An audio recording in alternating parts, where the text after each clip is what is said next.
Welcome to the Pure Prison Podcast, a Society First production. My name is Shai Hillman.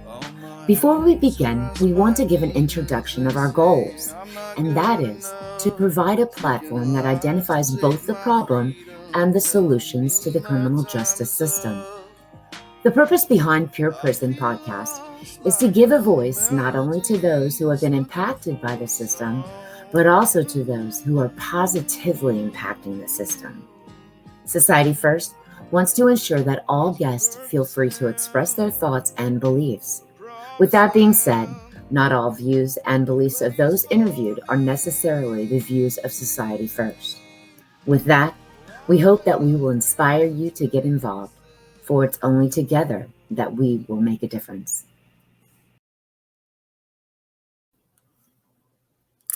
Welcome back to Pure Prison, everyone. I'm so glad that you all can make it. We have a fantastic guest in our studio today.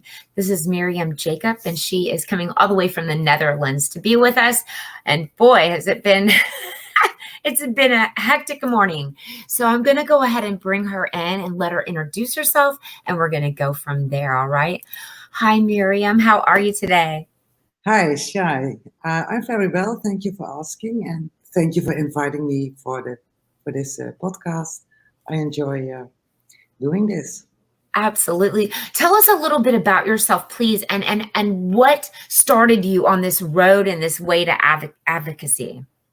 Well, I come from the Netherlands. The way I started was that I know some people who are incarcerated. I communicated with them through letters and emails, and in order to understand the situation where they are in and from where they communicate with me, I went into a research on the prison system because I wanted to understand the man I was communicating with. That's the start. And Okay. then I came in a whole world. It was only the start because it made me also working in the prison system in the Netherlands. And well, I started to think a lot about what is going on in this system in the United States and what are the differences between the Netherlands and the United States. And so I started reading about it, reading books, reading articles. And it led me to writing a book about it. I hope to publish it in the summer, and I'm also graduating for my master's philosophy, and I use this subject also for my thesis. Nice. Yeah, so yeah, I can. Very nice. And I love, and that's sometimes how it happens with people that let's say don't have someone in their family that's incarcerated or anything, but somehow they come in contact with someone who is, and it does draw you in. Now, you said that you've written a book. Do you want to talk about that a little bit and about maybe what the topic is? Yeah, I think it's interesting. Please. I am still rewriting some content. It's not completely finished yet. But it's about the prison system. And what makes me writing this book, because I didn't really enjoy writing it, because the subject is awful and difficult and painful. But what I wanted to know is if we do know so much about what is happening behind the walls, what is happening to these individuals in the system, how is it possible that we know what, for instance, solitary confinement does. We already knew that in the 50s, and it's still going on. How is that possible that things go on while they are known? So what is lying, what kind of patterns are lying beneath all these well-known facts? So the facts in my book are not new, but maybe the connections that I make, I call it a kind of web of influence. The connections that I make, they might be new. So I've been diving into politics, economy, history, culture, uh, social facts, um, and try to make, complete that picture. Uh, And and I know that is like a huge undertaking, because when it comes to the penal system, Mhm. It's massive. And like you just said, it touches on all of those places.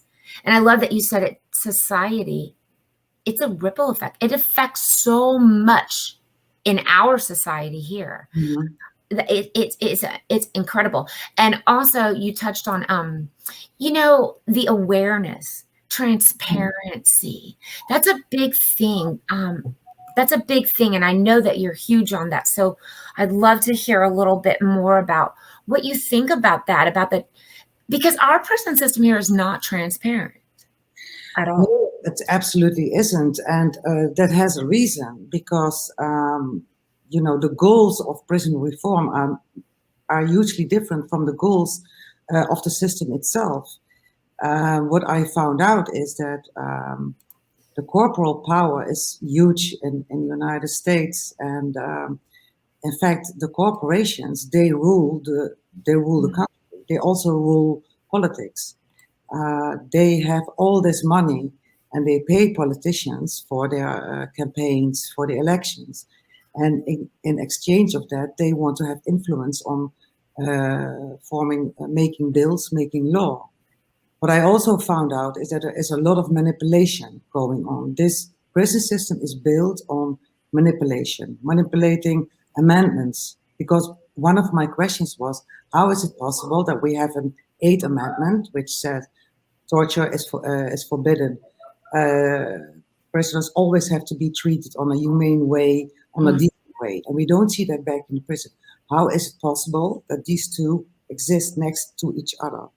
That's because of the manipulations. Because um, first of all, the voting right of imprisoned people are taken away. So I refuse to call the United States a democracy, because democracy means that every citizen has a voting right, also the incarcerated citizens, because they are citizens. They are part of the country. Wherever you put them away, they are part of the country. On the inside, you see there are prison rights, but that's more for the public because they are manipulated on the inside. People have to go through all kinds of procedures before the PRLA law makes it very difficult for incarcerated individuals to go to court to complain. Oh, Before that, they have to do all kinds of procedures, and they are manipulated. For instance, an incarcerated individual has to fill in forms and send it before a certain date, but then they put him in solitary confinement, and he's too late to complain. That's one. Or more procedures are added, and that all can happen because there's no oversight. So what you see is incarcerated individuals are outlawed. They are not they are legally no citizens anymore. So you can do with them what you want. They have no rights. The rights are taken away. yes. And it's a very smart game because it looks like they do have rights because there are prison rights. So for the public, for the community thinks that uh, it, that there's good taken care uh, of the individuals inside. Absolutely. And being a formerly incarcerated woman, I can tell you that that does not happen. And everything that you have just said is absolutely fact. There are no rights given to us. There's none. We are tucked away. And like you said, no matter where we're tucked away, we're still a part of the world of America. We are citizens. There's just so many things that go on inside. Like you said, they're not given the right to be informed of laws and be able to go to the law library in a way that should be to fight for their cases. Like you said, solitary confinement, even just down to basic grievances during a grievance process. That's tragic, and then if you go to jail, I just saw someone post earlier today that, her loved one went to jail. They didn't serve the DR, but what they did is they continued it for 5 days so they could rewrite the DR. Hmm. that's not how that works, No, So, it's yeah. easy. Yeah, but I think the fact is, it's what I also found out when it comes to manipulation is that words like the word correctional. I took a dictionary and I looked up what does the word correction means. Mm. It means both punishment and rehabilitation. So if you manipulate that word and we have correctional institutions, then we can say to the public, look, they are rehabilitating because correctional means rehabilitation. But inside the system, we can keep on going with punishing, punishing, punishing, because that is also the meaning of the word correctional. And there are more words. It's like prison labor. You can sell it to the outside world as a preparation for people who get released, blah, blah, blah. And that happens. But we all know it is simply cheap labor or maybe even free labor in some prisons. So there is a lot of manipulation involved. And what I find interesting, painful interesting, is there are all these people who want to reform, we advocate for reform. But that's another agenda than what politics has, and especially what corporations have. Mm. And that's the whole thing. Corporations rule the world and they rule the United States. Mm. They are, how I see it is also when you look at the problem of racism. That's an ongoing culture war going on in the United States. And I think in the end, all the colors are a victim, even the white ones, even the supremacist white ones. But, corporations and politics who get money from these corporations, they have a benefit in this war, So, because if you conquer, it's called divide and conquer. Yes. That's how they can keep the power. So their agenda is keep prisons full, and prison reformers want to have these prisons empty, and that doesn't match. So it's fight. That's why the fight is unequal.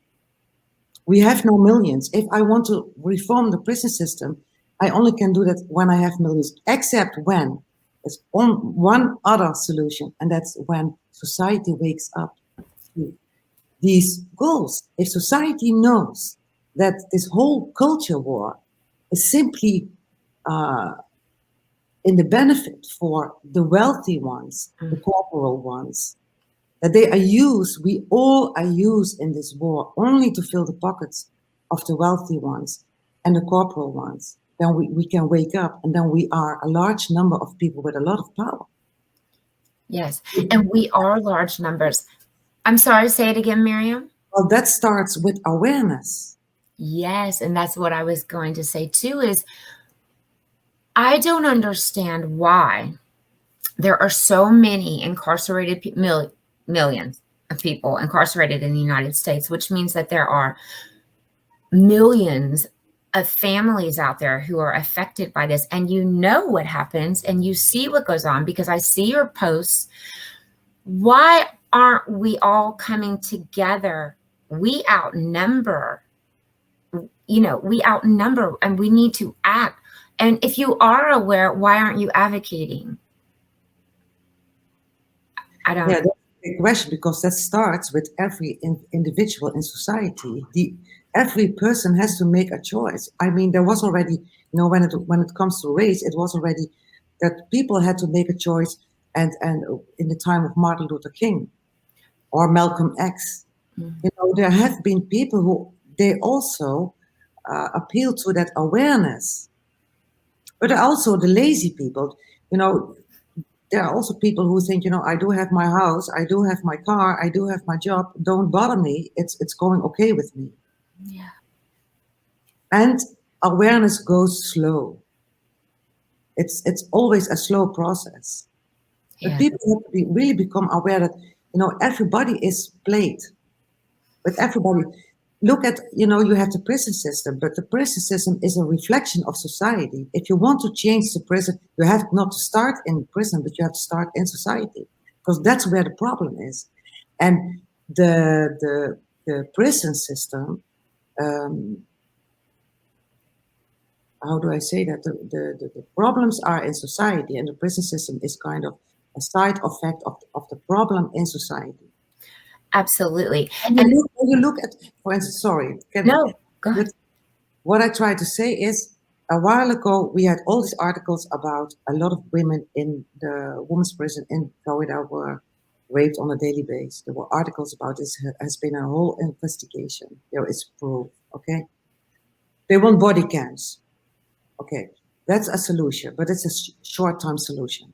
If they only put body cams on the guards, that doesn't solve the problem. That solves the side effect. And I don't say it's not needed. It's very much needed because the rape has to stop. That's number one. The rape has to stop. But if there are no further steps taken, then you keep the problem, because the problem beneath this is the attitude of guards. What's the training of guards? How is it possible that guards can do in the system what is punishable on the streets? Because if a man rapes a woman on the streets, he gets arrested, he gets a sentence, and but in the prison, it's well, not legal, but it can be done. So then you have to go deeper. You have to go deeper, and you have to ask yourself, because I also have been thinking about the spouses of these men, of these guards. I mean, I thought, what if my husband would be a guard and I would discover that he is raping women in the prison where he works? There are a lot more victims. There's the women in prison, but there are also the wives of the guards. But what is it that these guards can cross these human lines? And that goes with education of guards. So there are so many, on many levels. Reform means reform on so many levels, not only in the system itself. And it's an overhaul. And it's an overhaul of our thought process in society, because I believe, and as society first, I'm always going to bring it back to society first. People have become callous. We've lost our empathy. We've lost our sympathy. When tough on crime started and all of that, that's when we started just locking away and mass warehousing people and forgetting about them, and treating them as not human anymore. And we talk a lot about dehumanization, and what I'd like to say about something that you touched on a moment ago is, there are victims beyond what people think. Go deeper. Go deeper. See that bigger picture, because like you said, those body cams are definitely needed. Those officers need them. But that's a Band-Aid. That is just a Band-Aid. And what that Band-Aid is going to fall off eventually. And that's always what happens, because that Band-Aid is going to come off. And it's going to go back to status quo. And I'm not satisfied with that anymore. Exactly, because it doesn't solve the problem. The problem lies much deeper. And it also has to do with the fact that, and that started indeed with Nixon, with Reagan, with tough on crime, tough on drug. The Southern strategy is one big manipulation, and it's still happening. It wasn't back then with Nixon and Reagan. It's still happening. And that's the biggest form of manipulation. And what I see is that minority groups, they are in the way of reaching the American dream. They are expensive. They need more help. They need more help maybe in healthcare, etc. So by locking them up, getting them off the streets, and then you have the street free for the wealthy ones. How hard is it for minority people to enter the healthcare system? How many homeless people are there with jobs, but they are homeless? So what I think when I think at society, then what I miss is taking care of each other, looking for each other. It's nice to go to church on the Sundays, but when are you going to practice the lessons of Jesus during the week? And sometimes it feels like, on Sunday we worship God, and from Monday till Saturday we worship the mammon. Well, the Bible says you cannot worship God and the mammon. You have to make a choice. It's the God of the money, or it's the real God if you are religious. And what I think is makes it very dangerous inside the prison system is nobody takes responsibility for the welfare of the incarcerated individuals. Nobody is responsible. And that also goes with a lot of manipulation. Because when I done this research and I discovered that like corporations, they fall under the 14th Amendment, they have the same rights as individuals, which means that they are not, they are like, if you look at the food industry, a corporation that, delivers food to the prison system, they are only responsible to deliver food, no more, and make as much money in a short time possible for the stockholders. That's legally their only goal. They don't need to do anything else. They are not responsible for the welfare of the prisoners. Now you have politics with all this manipulation of amendments. We know the exception of the 13th Amendment, which made all the prisons full, calling everybody who has to be out of the way a criminal and have locked them up. Mm-hmm. For 30 years, 40 years, all the game with the drugs, using drugs, using drugs a crime. It needs treatment. It doesn't need incarceration. Stupid political assholes. I want to say that because it's insane. Come on. And it is crazy. And it's insane now, like over here in some of the states, marijuana is legal, but yet we still have people that are incarcerated for just having a little bit of marijuana. I'm a big one to revisit and resentence. Everything that you've touched on are things that I agree on, and that I know Society First sides with also. Because if we don't, as a society, start coming back and taking hold of what's happening in our communities, and looking at this bigger picture, like you said, these stakeholders, that's exactly what they are.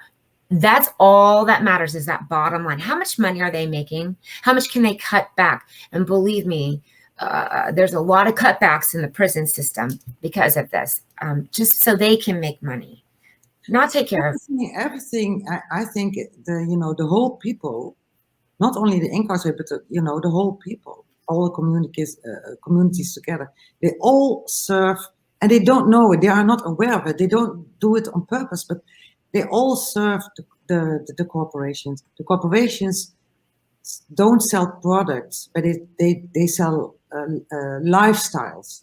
Like Nikes, you can describe as a person. Apple, you can describe as a person. And they know how to tickle us with that we want that lifestyle. They possess the American dream that we want to have. And we are not going together, but we are paying for that. And it's all a game. And the people who cannot pay for that, who are a part of a minority group or whatever, lock them up. That's the easiest way. I mean, what I see in the Netherlands, we have forensic psychiatric hospitals for people who commit a crime while they have suffering from trauma or a disorder. They do get a very short sentence because we keep the sentences as short as possible because they have to be able to move back in society and they have to stay connected to a domestic life as much as possible. But if they have a trauma or a disorder, they get treatment in these hospitals. In the United States, all is putting together in one big warehouse with no treatment. And if they do get help from a psychologist or whatever, they don't care about the incarcerated individual. They don't care. They are not involved, not emotionally involved. They even are not allowed to be involved. Yes, they're not. This is just, wow. It's just, I don't believe in coincidence. I just don't.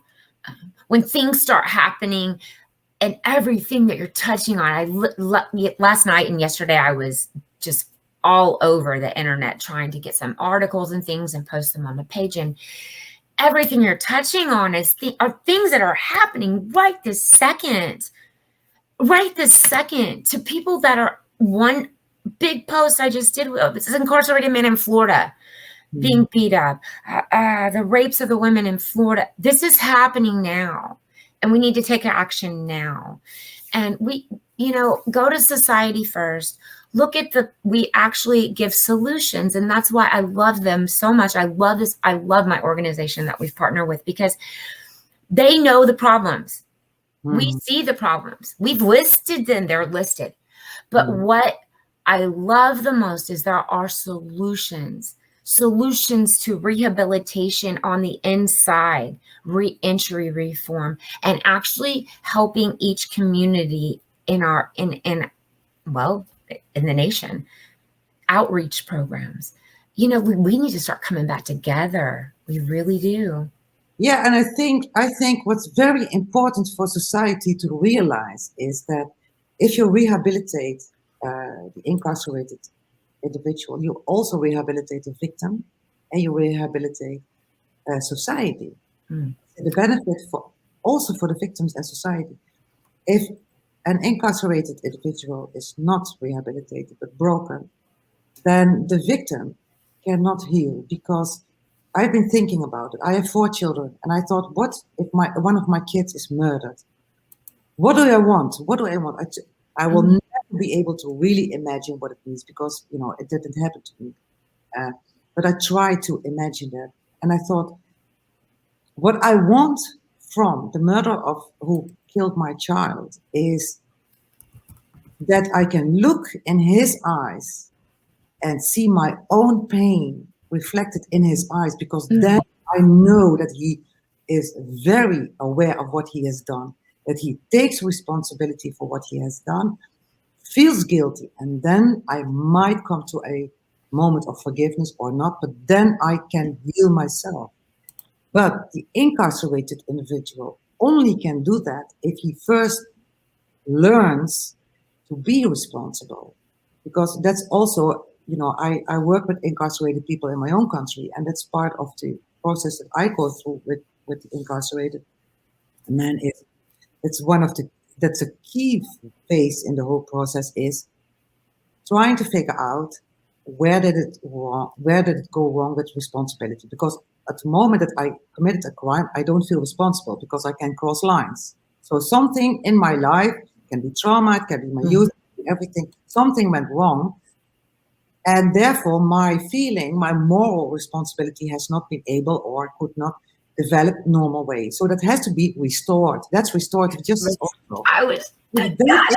Just typed it up. I love it. And restorative justice is so healing. But it has a pitfall. Restorative justice, the classical process, starts between the victim and the offender.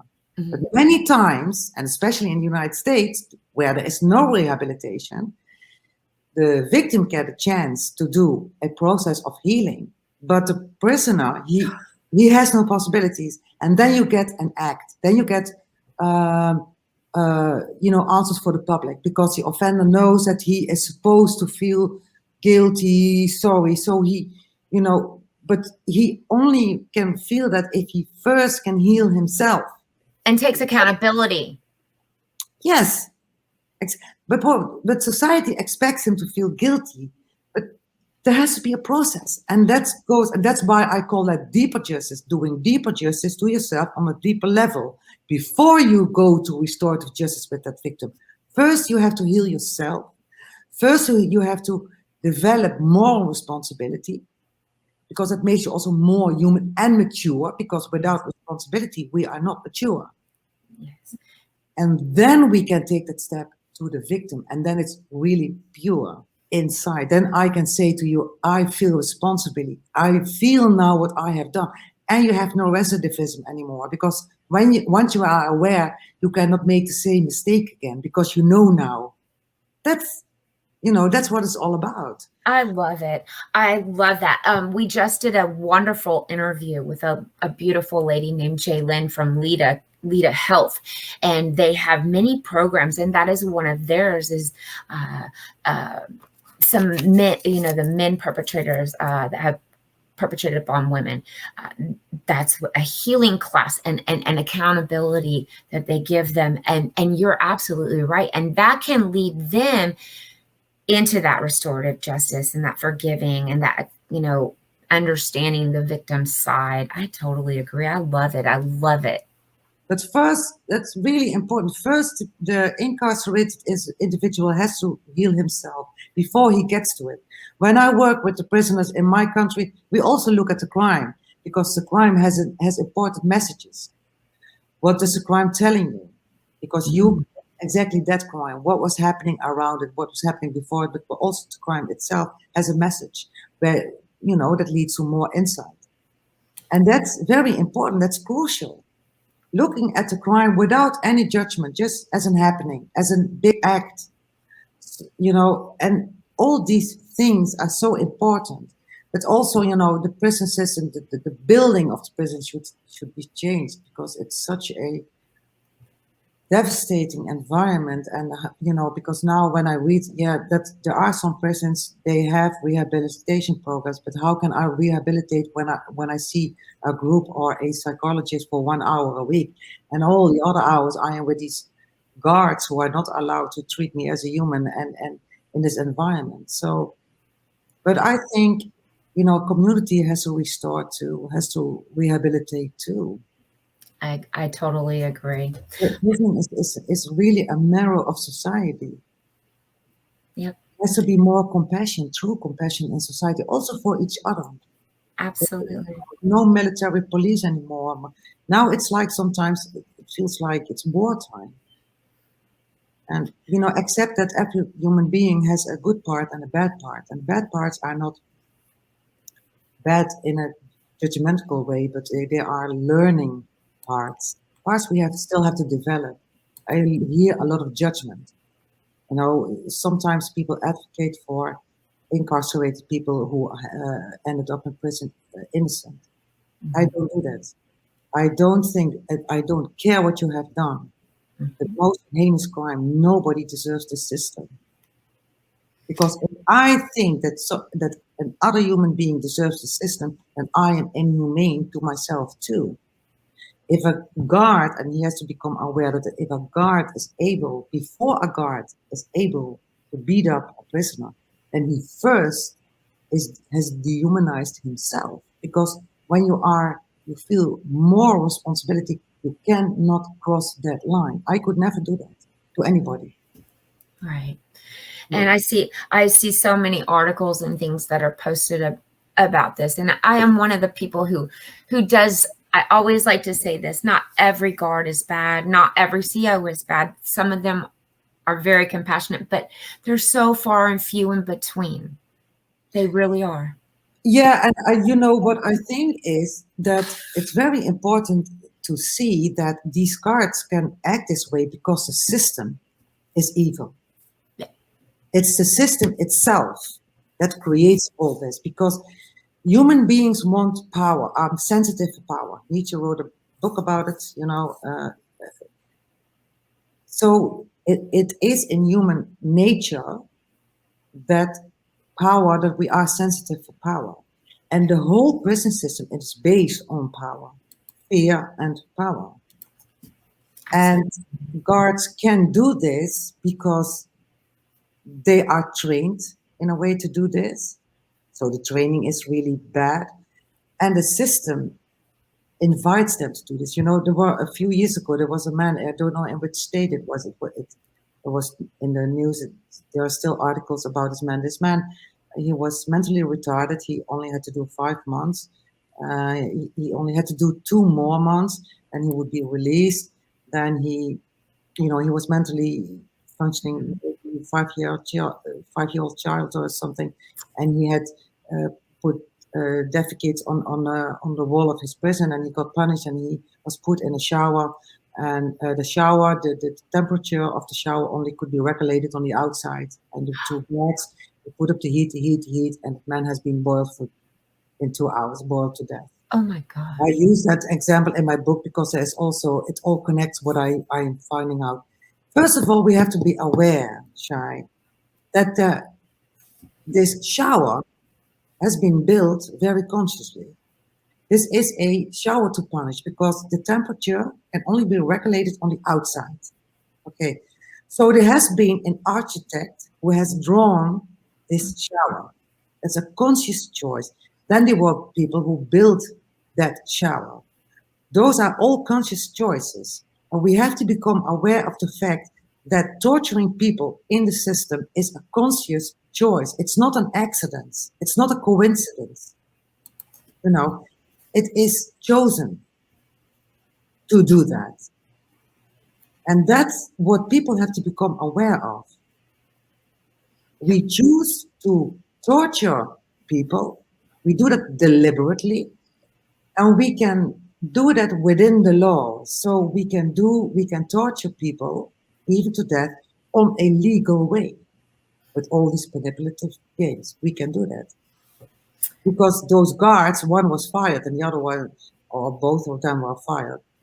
And the judge, because it came to court, and the judge said, well, they didn't do it deliberately. It was an accident. So they didn't get they didn't get a prison sentence. Right, they didn't get a sentence. Yeah, so it means that legal responsibility is absent, moral responsibility is also absent, because they were also able to do that while being human beings themselves. So what you see is that within the law you can do this. Yep. Now, what is the name of your book and when is it coming out? The name of my book is Lost in the System. Okay. It's I've written it on a neutral way. Just I've been looking at the facts and I've drawn the wires as emotions as possible, because I just want to know how it's possible that the system exists. What I like to add to this is that my daughter studies art, and one of her teachers, he's a professional artist. He makes beautiful drawings, and she showed me one picture. It was on Instagram, I believe. And I saw this picture and I almost fell from my chair, because I said, in this one picture is my whole book symbolized. And then I contacted him and I told him about my book, and he showed me more pictures, and now we're working together, we are cooperating. So the book, my story, is a rational story for the mind, thinking it's going to be translated in common English. I don't want it in academic English, because for me it's most important that families of incarcerated people are able to read it, no matter if you have studied or not. It has to be accessible for everybody. I hope the artist is going to add and they are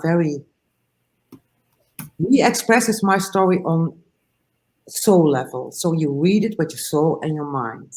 That's both connected. And what I hope, but I don't know if I can do that, my big dream is, because I'm not writing the book because I want to earn money. Right. It's idealistic. I want to have this into the world. And my biggest dream is, and I hope I can manage that if a family orders a book, I want to have a prison-friendly and inmate-friendly copy, free, without payment, sent to the prison system, because I want to have it in the system, because those people have the right to know where they are into.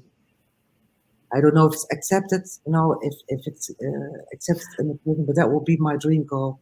Well, I absolutely love it. I'm in. I can't wait for the book to come out. I'm going to read it, and then we're going to do another interview. And while you touch on that subject really quick about mailing in things to the inmates, just to make everyone aware, I don't even know if you're aware, but they're trying to pass a bill right now to stop all mail from going inside.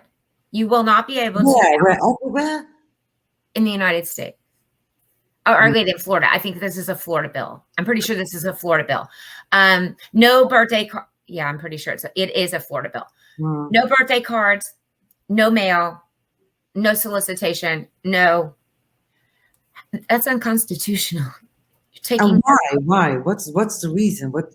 Well, we're gonna find out. And it's posted on Pure Prison and Pure Prison Forum. You can actually go there, look for it. You have to register. Just put your name in, and it's a big deal. I have an issue with that. So just anybody.